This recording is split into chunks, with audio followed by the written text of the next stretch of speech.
Hello and welcome to Dropping Your Armor, where we listen to doers, thinkers, and dreamers in the hope of unlocking our full human potential.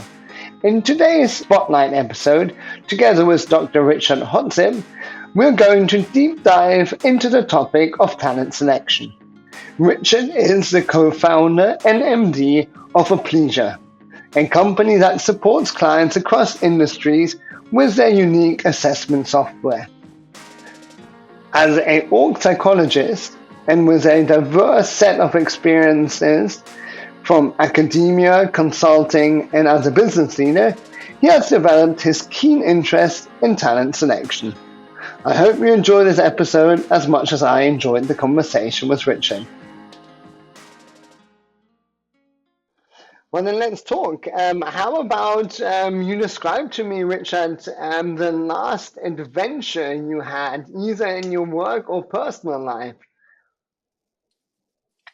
Last adventure I had, um, I guess that must be I went hiking in September in northern Italy, and we did a pretty steep tour, 35,000 steps and across 1,000 meters altitude.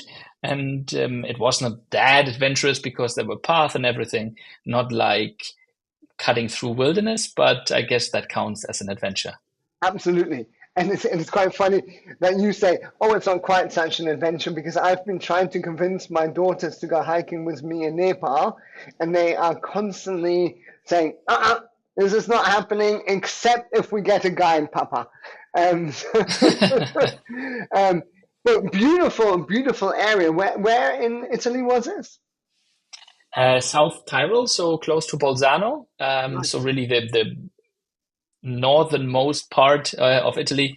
I guess they don't or just count it as half Italy because they speak German there, right? Absolutely. Absolutely. And how many folks went with you? Just my sister actually. It was a family trip, and I went with my sister. Pretty nice tour. But we were back and having a nice dinner in the evening, so that was also pretty nice to have that comfortable environment when you go around for an adventure. Very nice. And Richard, tell me, why hiking? Is this something that you choose to do to balance that work-life perspective? Yeah, actually, I went with my family. So I got used to that when I was a child, and I kept on. And then, during puberty, you don't like everything or you don't like anything. So I didn't like hiking, but I kind of pushed through, so to speak. And even before Corona, I went hiking. I really like that because when you're in nature, you kind of calm down. And also, if you go hiking and not just walking, it's not like crazy climbing, but if you go hiking, you have to watch your steps, and then you have to focus on the path, and you can't really think about much else because you need to focus on the path. And usually in my working life, I have to think about a lot of things at the same time, and I really enjoy that kind of mental calmness while hiking. And you caught up on that one. It was a leading question. You're absolutely right, Richard, because I was going to lead right into it. You are a co-founder of Applysia. I'm not going to actually mention what you guys do, but I would be super curious to hear from you a little bit what the company is about. If I have it correct, you guys have been on the market for 5 years.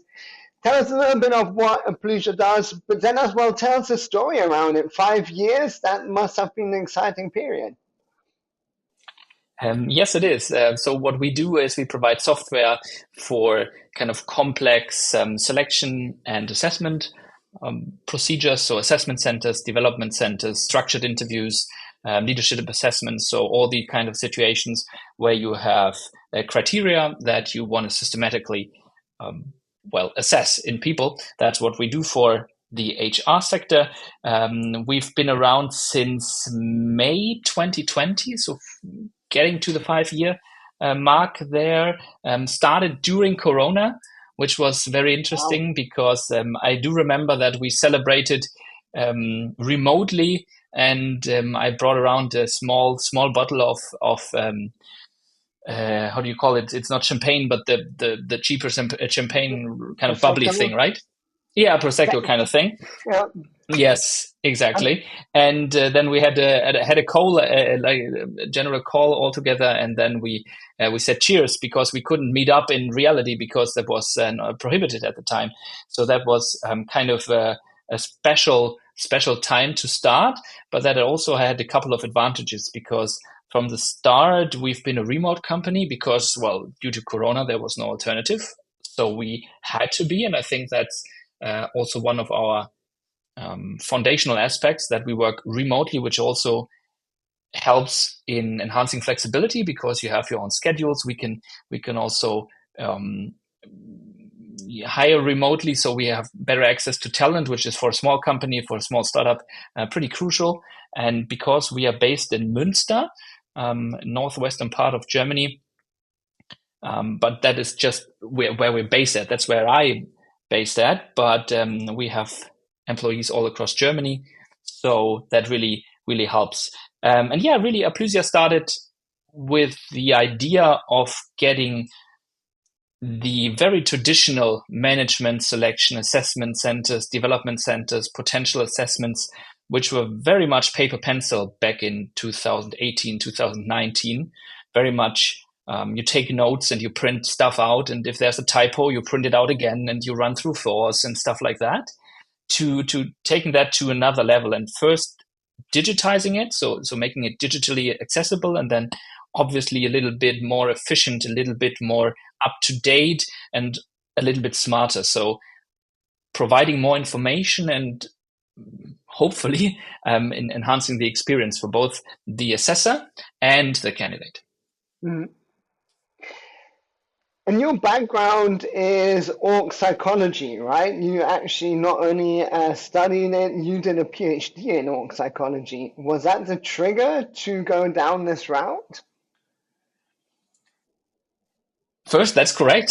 Second, I'm not so sure actually. I did business and psychology, and then I did a master's in organizational psychology. So I always liked the kind of assessment sphere, the psychometrics behind it, getting not only gut feeling, but actually, well, we can't say proof because we're in social science, we can't prove anything like really, but we can find strong evidence for things. Mm-hmm. I really like that aspect of trying to quantify things to a certain degree. I don't think everything needs to be quantified because some things can't be quantified.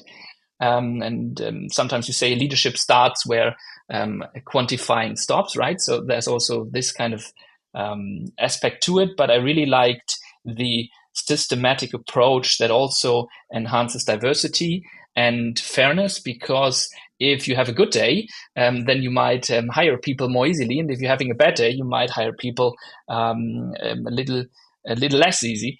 So I really like that systematic approach. And then during my PhD, actually, that's where we founded Applysia because we had a bit of time and an interest in that sphere. I was working as a freelance consultant in that area, and that was pretty much paper pencil. And then we thought, well, there has to be a better way. We need to kind of take it also to a next level, so to speak, because also that was pretty old school. You were printing out stuff and you're running around. And I mean, we were talking about 2018, 2019. It's not like 2005 or anything. The internet was pretty much around and people were using iPads, right? So it's not like that was a crazy idea, but there weren't really a lot of solutions out there, and especially not a lot of solutions that we thought were really kicking it. So we thought we might give it a go.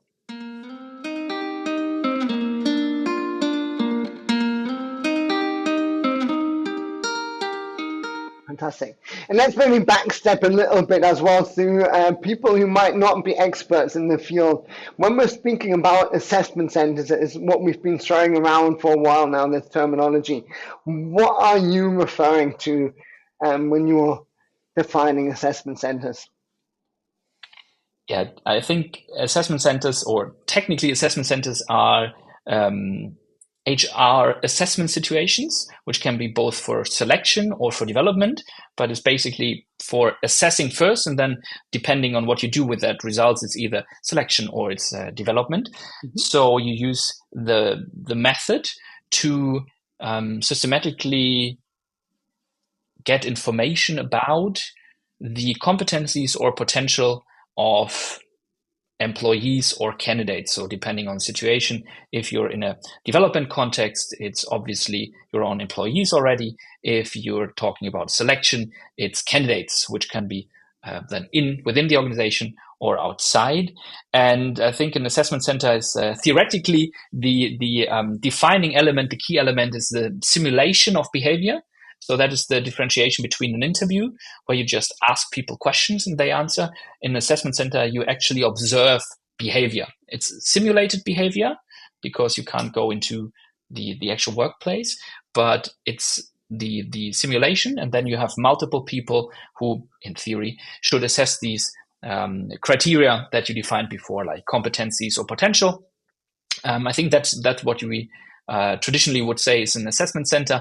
Then you have a combination of different exercises. So maybe a case study or a presentation, and then usually you also have an interview as well. And then you have a couple of questionnaires maybe, or a test for cognitive ability or personality, kind of leadership assessment tests that are also part of this. And then I think in a broader sense, you can also say if you combine multiple methods and you have a couple of situational questions, like situational judgment test or anything like that. So imagine a situation in which you are confronted with a difficult employee who is not performing very well. How do you approach that situation? So theoretically, that's also kind of an assessment center element, but assessment center is really the method. So if you talk about leadership development, if you're talking about management audits, if you want to talk about kind of potential assessments, these are all brands or the purpose of the assessment, but the method is an assessment center.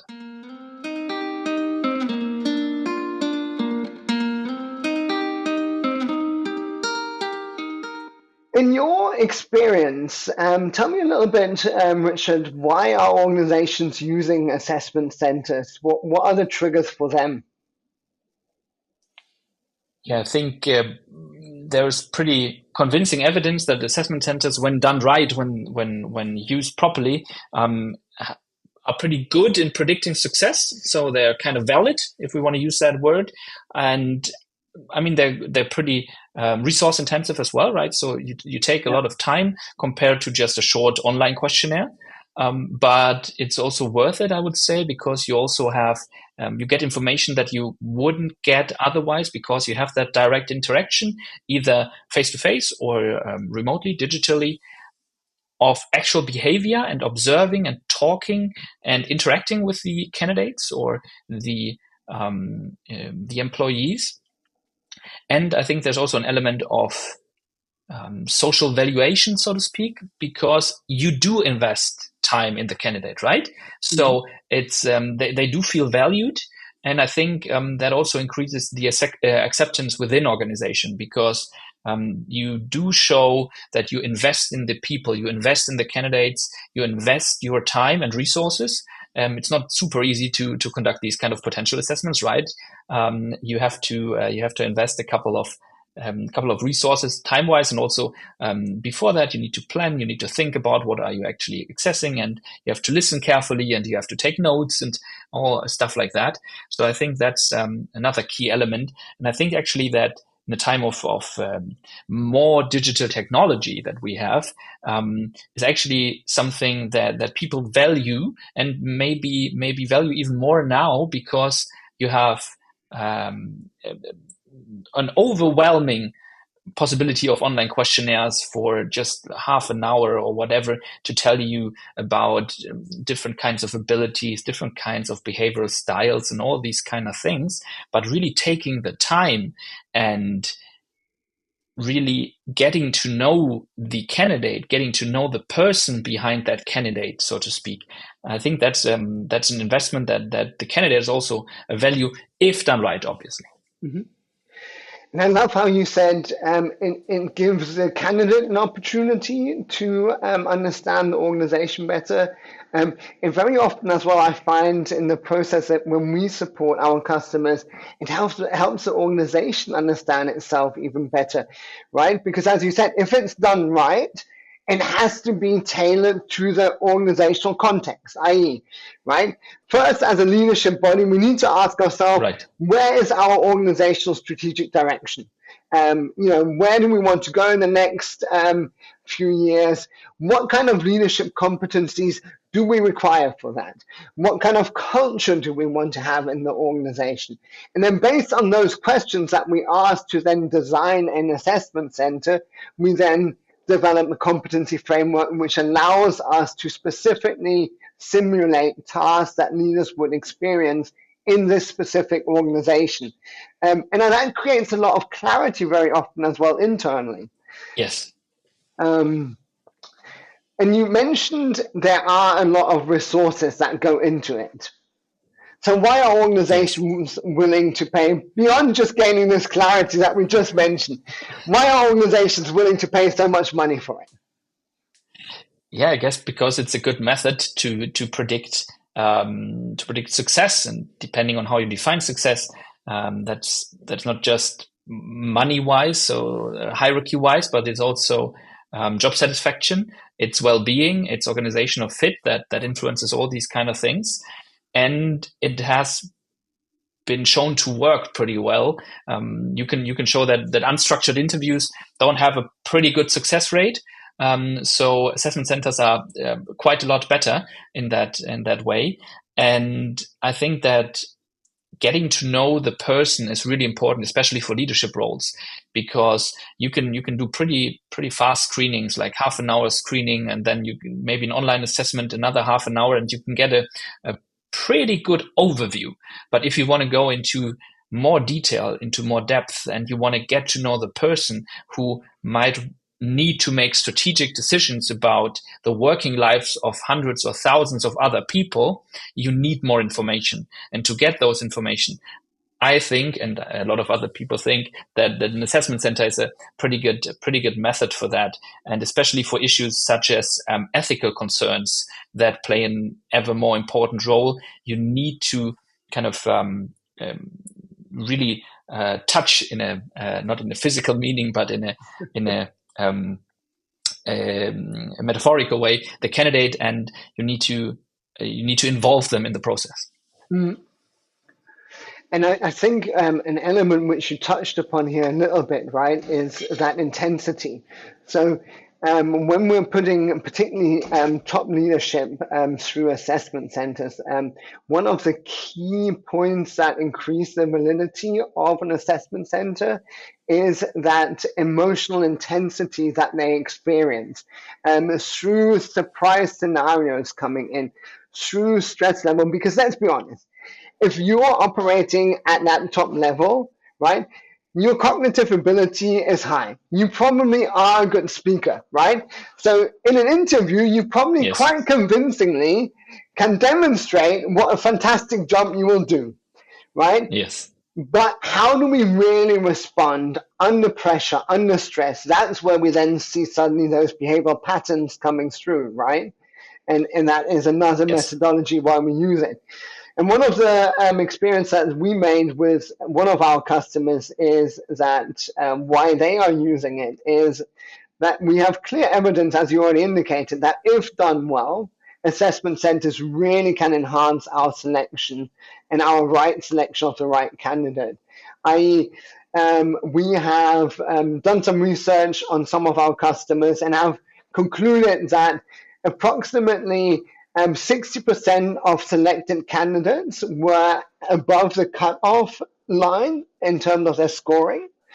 And out of those 60% who were hired, who were above it, 86% of them were successful in the role later on. And why is that important, right? We already spoke about the cost of an assessment center, but let's speak about the cost of a wrong hire. And now, research varies a lot about this, and you probably know that more than anyone, right? But what do you think is the Let's just speak about the financial costs for right now. What is the financial cost of doing the wrong hire? What's your guesstimate? Well, that really depends on how much damage a person can do. I mean, if you're just talking about they don't perform pretty well, and then you have to do another hire, and I mean, you just have to count the cost of another executive search, maybe for that specific role, and in times of um, not abundant talent, so to speak, that might be even harder because your second choice candidate is now working at another firm. So you get your maybe third or fourth best choice initially. So that really depends. But I guess year's salary is a conservative estimate here. And then we haven't talked about the costs within the organization, because I mean, if you have a department that is not managed and then is continued to not be managed well, and then maybe the wrong person gets does some damage in terms of structures, organizational structures, and then people feel distrust and all these kind of things.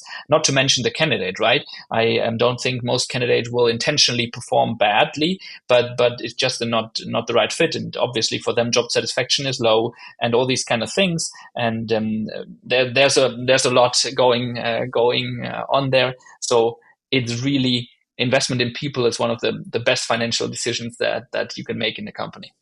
Absolutely, yeah, and you're spot on, and it varies again on which research you believe, right? Forbes just recently had an article out where they estimated the cost of, when we're speaking, senior executive leadership level, of about 4 times the annual salary. And again, Yeah, that's just the financial costs, let alone all the other intangibles that you just mentioned, right? Other studies are a little bit more conservative in years annual salary. So it's expensive to make the wrong choice. And absolutely, and absolutely. let's forget about the money. I think the real impact is making the right choice in alignment with the organizational strategic components, i.e., what kind of leadership do we require, what kind of competencies do we need in leaders, and what kind of culture do we want to elevate is the success factor of any organization, right? And the leader who brings that Yes, all together is the glue in the middle, right? Who pushes it forward. So absolutely. I think it's a no-brainer to utilize this tool when we're making critical hiring decisions. What recommendation would you have to organizations that are thinking about utilizing assessment centers for the first time? How would you support them in setting it up? Yeah, that's a good question. I think it's crucial to get the support of the organization for it, so you don't see it as a burden, right? And when we're talking about selection and assessment, people very often, if you don't explain it well, think it's just a hurdle they have to like jump over. And to some degree, that's obviously true because you have to invest some resources in kind of being part of that assessment procedure. But what it's really about is people invested or should have, like the HR people, should have talked about the job profile, the requirements, the competencies, the potential, and they thought about it. I mean, they ought to have more information about the requirements for the job or the potential that they want to see in a person for an organization that the candidate or the employee, him or herself, can see, right? So that's the idea. Because they have more information, they kind of made this job profile, these kind of requirements, and then they see whether the candidate or the employee fits and has the potential or the competencies ready. So that's really one of the preparation that goes into it is also kind of a really valuation kind of, they should feel valued. So if you want to introduce, coming back to your question, if you want to introduce this method, I think it's important to communicate the benefit and maybe start with the development context first to show that there's added value, to show that if you're going through this kind of painful procedure, so to speak, or how it might be perceived in the beginning, that there's added value because you get feedback. And I mean, when do you really get honest feedback on your potential or competencies in your daily work environment from people who are experts in judging competencies and potential, right? You might get feedback from your boss, you might get feedback from a couple colleagues or employees, but it's kind of tainted always because employees have all this kind of power difference. Colleagues can't really judge what you're doing because, well, you're maybe in a different department and they don't know about your specific tasks.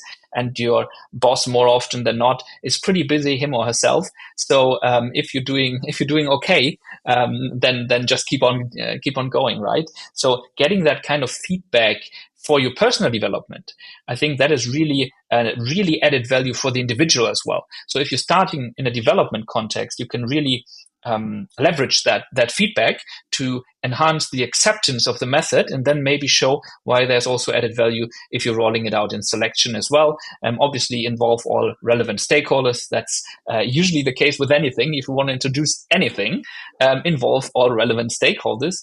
So in Germany, right, Workers' Council, and talking to people why that might be a good idea to have this method to invest time and money, both sides, so the candidates and the employees, and also the superiors or the external assessors who participate in such an assessment. Mm. And you switched a little bit in the context there, right? Because you said focus more on the development purpose of it now. And I think one of the beauties around utilizing assessment centers or any development centers, when we're speaking about cost, is that what it enables us as an organization then to do is really have targeted development opportunities, right? Because we really understand what our talent pool is made of, and the talent pool themselves understand really what does the next level leadership role look and feel like? Is it even something I'm actually interested in, or is it just part of what I was told my career path should dictate, right? It allows them as well to really evaluate, is this something I really want to do, or do I want to go down the path of being more of a subject matter expert? And that's a fair decision, right?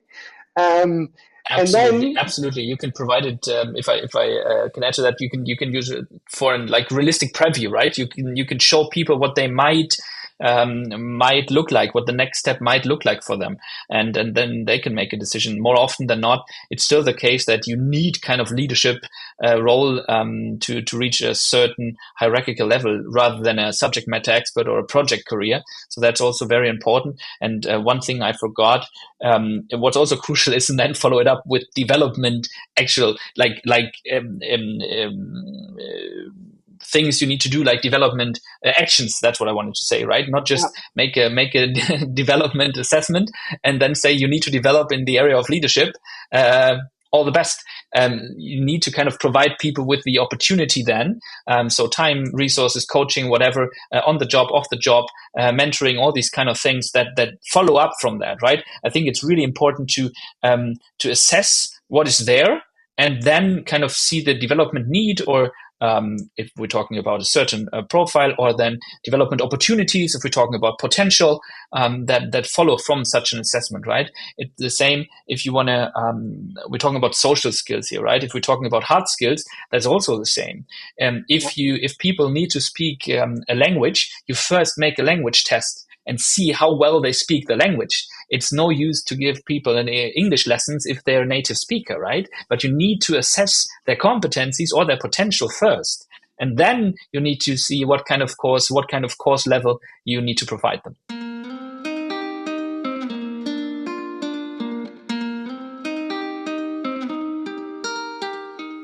Let's be honest, why don't we just use the newer tools like, can't AI tell me if I can find the right candidate nowadays? I mean, that's the new big thing, right? Yeah, it is a new big thing. Although I think in the last 2, 3, 4 months, the hype has cooled down a bit. I think that's at least my perception. And unfortunately, I don't think AI can do it yet, I might add. So it might in the future. But for now, I don't think it can.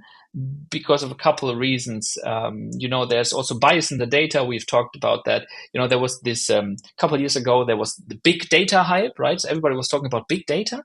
Now everybody's talking about AI. And most people have found out that ChatGPT is pretty useful for a couple of things, but it's not quite there yet that you can just give ChatGPT whatever and then it solves the task, right? That's just not happening. And that's the bummer. So you're telling me I can't just upload a role profile and tell ChatGPT to find me the right candidate, assess them, and develop them at the same time? Unfortunately not. Not yet. That doesn't work. But you can use it to enhance human capabilities. I think that's the current status we're in. So if you want to conduct an interview tomorrow and you have no idea how to do that, and you ask ChatGPT to provide a couple questions for an interview, and you add a couple of information, maybe just the job title. At least you should know about that. That's pretty okay, the results most of the time. It's not great, but it's pretty okay. So we have really, and that one thing we can see in AI in general, that really helps the kind of bottom half the most, right? Because it's pretty easy to enhance the capabilities if you're on the lower end in terms of knowledge and skills in that kind of area. But when we're talking about leadership assessment as well, we don't have that much data again. So just in terms of technical limitations of AI, there's way more data on non-management employees than we have on management employees, just a limitation in itself. But I think AI is a pretty useful tool to help, and also especially in the administrative side. So all the kind of preparation and all this kind of following up with interventions after you had an assessment or a development need, and then you have the kind of interventions, and then you talk about maybe doing some learning and development on your job and all these kind of things. There are approaches where they use AI as kind of a personal coach, and then you get feedback on things. And I've seen AI chatbots where you kind of simulate an employee interview, and then it gives you feedback based on what you said in these kind of situations. That really helps us kind of leveraging human performance, I think. It's not just technology performance right there, but it really leverages the human element.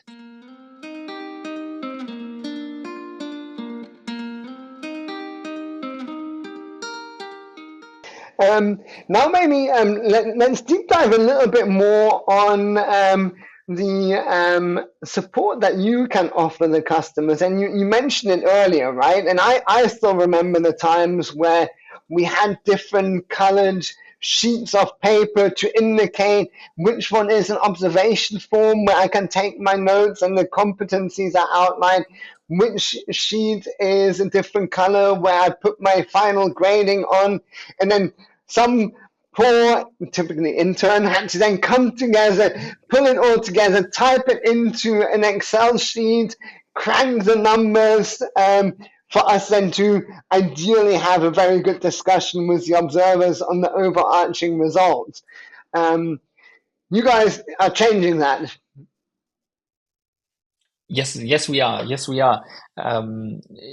can do that during the preparation, so you can set up an assessment in a matter of minutes. I think I can do it in 90 seconds. I'm pretty used to doing that, showcasing our platform. So you can just duplicate assessments, and during the administration, for example, if you're having a case study and then you have Mr. Mueller or something, and then you need to change it to Mrs. Mueller, you can just change it on the go, right? You don't have to print it out and rush through the printer and then print it again. And then if it's the wrong type of paper format, then you have to change it. So all these kind of like things that are not great, but if they go wrong, it's bad, right? So it's really not a success factor, but it's a potential disaster factor, so to speak. So these kind of things, that is done, but that's just the administrative support, and then you can enhance the experience. So also for the observers, you can get instant information about your ratings, the other people's rating, the other observers ratings, and you can do that instantly, and you have a couple of nice visualizations of the results, and also on the candidate side, because I think that's also very important to enhance the candidate experience. If you're going through that kind of resource intensive day, or maybe 2 days, or maybe 3 days, maybe even a week, you need to kind of have a positive experience, and working with all these paper pencil things is really not just the current status quo. One of our customers said from the HR department said that his CTO said, "Oh, it's really interesting how digital HR is these days." Right, because you usually have the impression that HR is pretty old school in these kind of things, that are still working with the same paper pencil format things that were used 50 years ago, or maybe even 70 years ago, right? So the assessment centers itself is a pretty old method, but that doesn't mean it's not a good method. And then we can also support in terms of saving time, efficiency. For example, in the reporting sphere, we have a reporting module where you can automatically generate feedback reports. You can customize them, obviously. You can customize them, but that's also one point where we integrate AI. So we can write AI summaries based on information that were collected during the assessment. So that helps, and then obviously you can change it, and you have to you kind of review it to make sure that the AI is writing the right things. But that works pretty well, and obviously you can also work with the data that you collected. So all the notes, all the ratings, all the competencies, the potential that you assessed in the candidates, you can then benchmark pretty instantly. So you can benchmark these year's candidates and versus last year's candidates. You can see how they performed in a certain for a certain role or certain organization, within your organization, subdivision, or anything like that. So if you have the information in a digital format, you can obviously, or would be a pity if you wouldn't systematically evaluate them.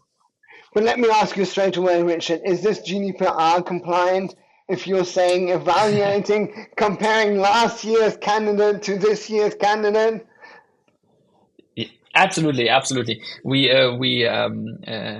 use pseudonyms then, so we don't get information from individual candidates. So just if you have to have at least 3 candidates to make sure that you are GDPR compliant, we designed it from the ground up with GDPR in mind. So no information is stored for an individual candidate longer than the period needed for it. Right after that, it's deleted, respectively, going into our data lake, and then in an anonymized way.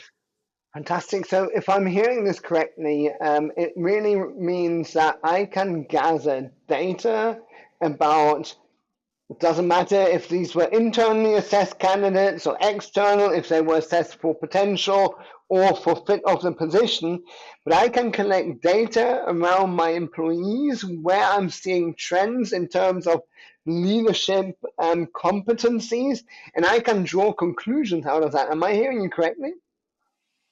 Yes, that is correct. We have that what we call insights module. So that's for our whole evaluation, because the data is in our platform, right? So you make your ratings and you make the notes, and you have the kind of information on our platform, so we can evaluate it pretty easily because it's already there. You don't have to transfer it. I do remember that a client of ours, who wasn't a client at the time when we were talking, said that they hired 3 interns who are just digitizing 10-year, like the information from assessment centers 10 years ago, because they figured they want to evaluate them. And they were literally transferring information from paper to Excel. And you can save that effort, and you can also have it instantaneously. And that's one area where I want to really expand Applysia's capabilities as well. Usually when you talk with people, because we have a very customer-focused approach, they focus more on efficiency, and they focus more on fairness and candidate experience. That whole data analytics, which I really like, and I would really do a little bit more on, is liked by everyone, but not loved. So we focus on the things that are loved first, but I'm sure there's more to come in that area.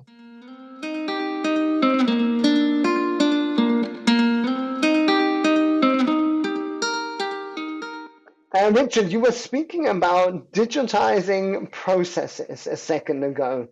Um, Tell me more about that one. What does that mean to you? Yeah, I think that's really crucial thing because especially in Germany, we're pretty well at going into very specific details about things and sometimes lose sight of the overall goal because when digitizing processes, and I think Corona has given that a huge boost, especially in the HR sector, right? There was a lot of people who were doing things digitally now that weren't before Corona. So there was a huge boost in that, at least in public perception. And I think in most organizations that kind of really moved gears as well. But sometimes you just transfer your analog process one to a digital one. So you just, I mean, instead of sending mail like physical mail, you just send an email, right? Just an example. So but that's not a real digital process. You just have the same process now but just in digital form. I think in English you talk about digitizing versus digitalizing. So digitizing is just scanning stuff, and then you have maybe a PDF form, and you fill in the PDF with um, digital letters instead Right. of using a pen. But that's not a real digital process, right? And sometimes you need to rethink your processes. You really need to think, what are we doing here, and not just digitizing small parts of it, because you might end up worse. We have sometimes you see that applications are done.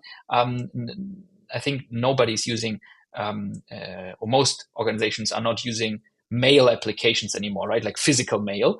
But if you're doing emails and then printing them out, because you still sort them in paper form, that is the worst process than before, right? It's digital because you have a digital application, but it's not really helping the whole process. I think it even makes it worse.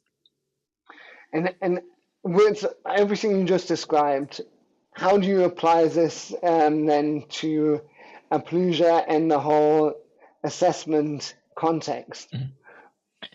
Yeah, it's sometimes it's interesting when we talk to customers and customers to be, and then they show us, well, this is our Word file. That's how we are using it right now, and we need this, but in a digital form. And then we show them what Applysia looks like, and then they say, well, that's nice, but in our current form, we have our logo on the upper left-hand corner, so we need it on the upper left-hand corner. And when I tell them, well, it's in the upper right-hand corner in Applysia, and they say, well, I'm not sure whether senior management will approve of that. They're used to the current upper left-hand side. And this is just an example, right? But it's really that kind of, we need to have our current process, but then transfer it one to a digital one. And I think that is totally understandable, because that's what you would assume in the first on first thought.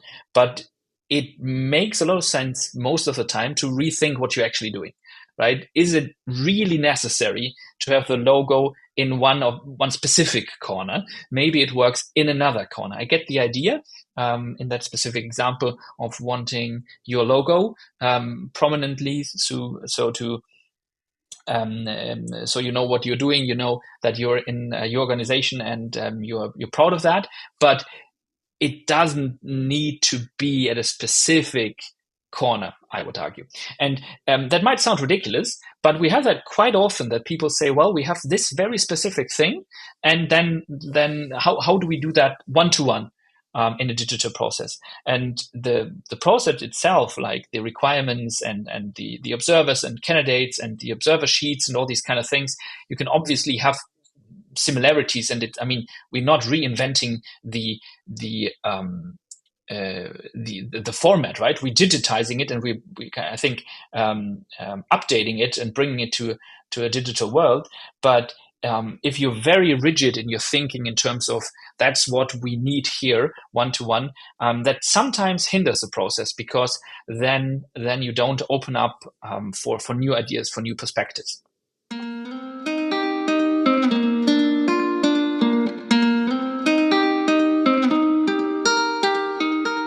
And that is something that we can then as well, when we're looking at assessment and assessing competencies, and it's the same philosophy at the end of the day, right? Is we can look at the individual candidate and we can go as deep as need, but ultimately, as an organization, it is a combination out of all the employees coming together and working effectively together, right? And from an Absolutely. HR perspective, being able to offer the right kind of training and development that will enhance our ability to execute on the new strategic direction. And when I'm saying strategic direction, that is a challenge sometimes, right? Which is that we design competency frameworks, we assess people on specific competencies, and we hire them based on specific competencies. But now the context has changed, and we all know how fast the change happens. Have you guys experienced anything around that? How often do customers change their competency model? How does this impact your operations? Yeah, right. We're a software company, so we don't do the assessments, but we get a lot of feedback from our customers, right? Yeah. And what we see is that they work with a lot of competency frameworks and different hierarchies when they're organizations and when they're consultancies. They obviously have the client's framework, and then they have their own framework and all these kind of things. And I think that's a really big challenge because if you're taking very specific things like hard skills, for example, talk about Scrum, right? If you're hiring Scrum masters now, 10 years ago or 15 years ago, nobody would have known what you're talking about, right? Yeah. So that doesn't really translate. You don't have any experience in that because it's just new.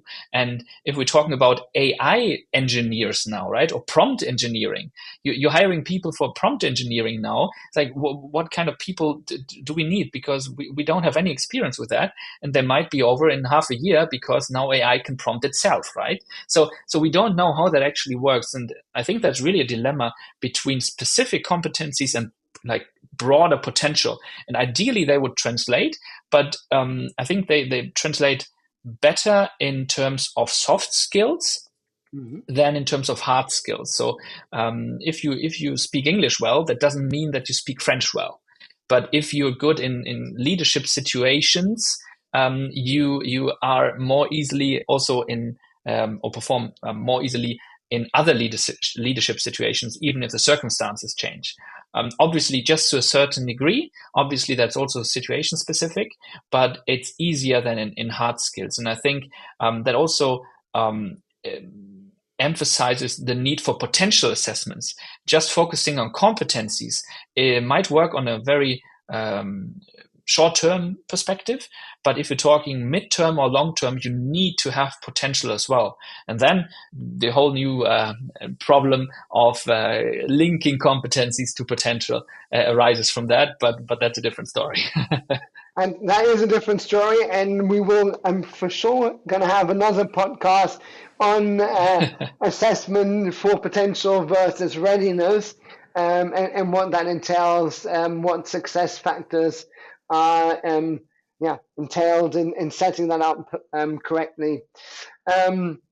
Richard, there is, however, one tradition that we have now in our podcast. Before we end it, we always end it with a question that we start a sentence and we ask our guests to finish the sentence for us.